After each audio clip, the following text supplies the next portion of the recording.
Welcome, Dr. James Beckett, Sports Card Insights. I want to thank sponsors. First and foremost, Topps for this episode on Pristine Baseball 2022. Got a hobby box from them, and I had as much fun opening that as I've had opening anything in my recent openings, because it's a pack within a pack inside of a box.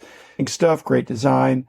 Thanks Topps, but thanks Upper Deck, thanks Panini, thanks Heritage Auctions, Huggins & Scott Auctions, Mike Stadium Sports Cards, Burbank Sports Cards, Compsy.com, and Beckett Media, Beckett Grading, Beckett Authentication. It's been out a few months now. I think the price is probably settling down. I like the product. It's even something I would be interested in putting together a base set.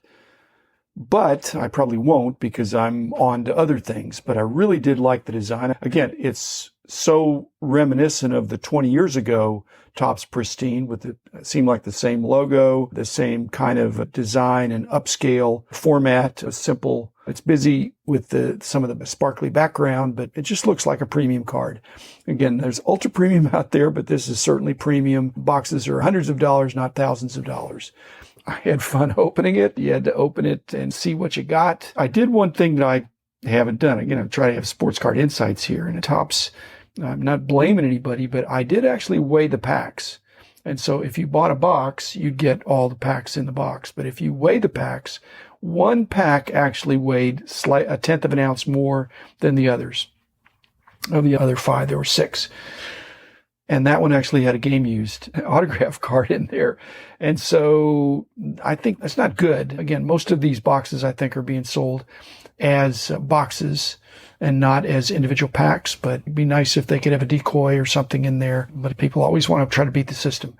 I like the fact that the base cards were very nice. Their factors were slightly nicer, and I guess I can tell, but it's nice to have them marked on the back. My thought on this when I'm opening this up, is anybody going to leave the base cards behind? I guess they would, because they're only interested in the big hits, but these are beautiful base cards. Again, going back 20 years, the original Pristine brand launch, I think, was in basketball with the Shaq on the box.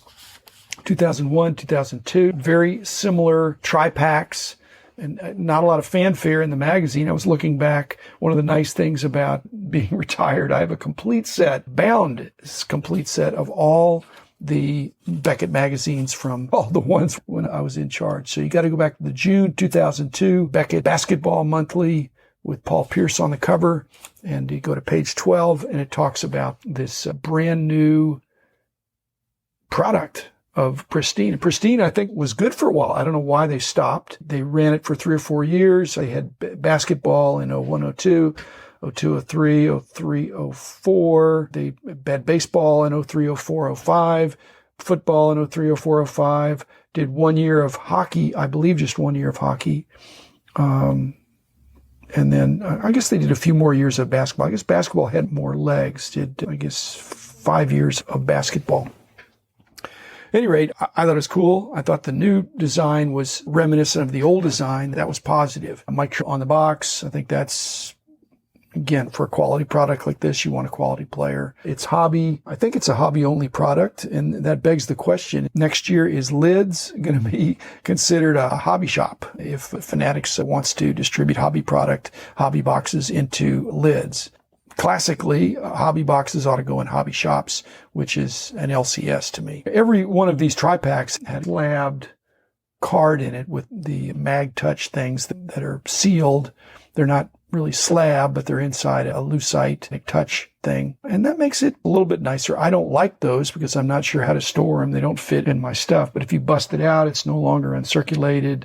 So I have that. I try to figure out, if I put myself back in the price guide hat that I used to wear, and think, where's the value in this box? If you paid, I think they went for as much as $500, maybe closer to $400 now. But if you think half the value in the box are these slabbed, obviously better cards, then that's interesting. That would mean that $200 would be for the six slab cards, and $200 or a little more than that for the unslabbed cards, of which there were, again, 60 cards, 6 of them were in the holders, and 54 of them were unslabbed.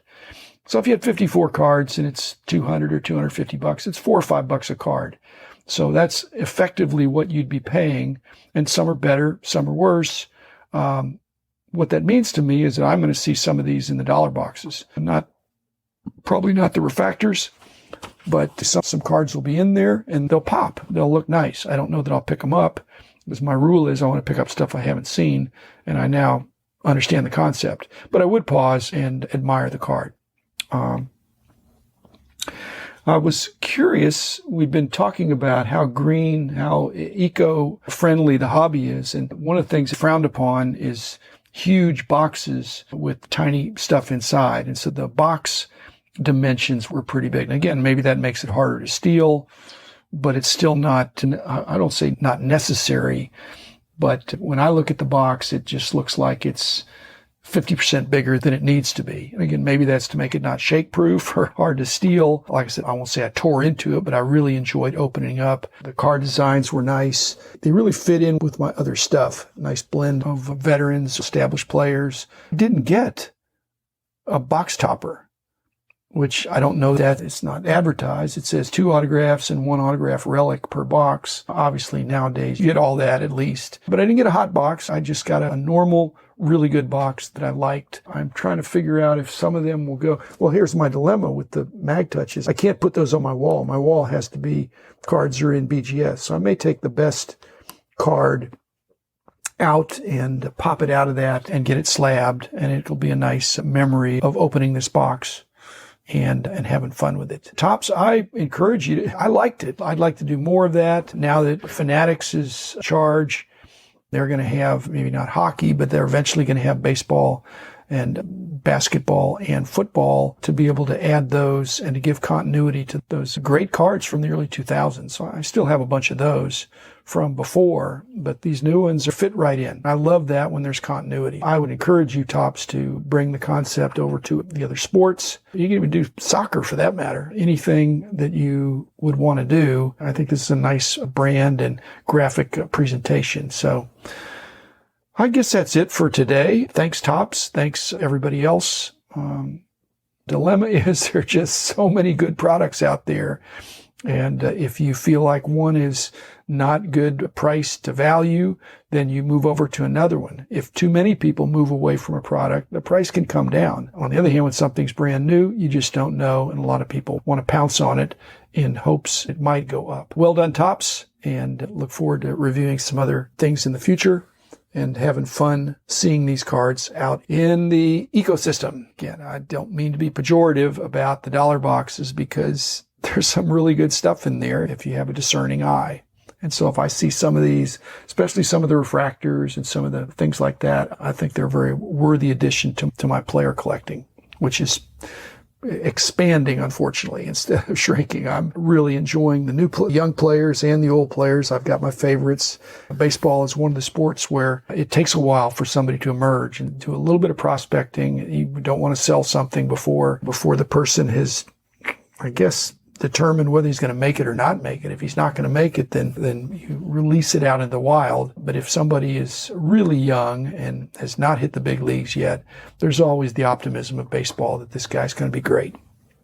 So anyway, that's it for today. I'll be back again tomorrow with a different kind of episode. Thanks, Topps. Thanks, everybody else. And I'll see you tomorrow. The man in the house of cards is doing all right.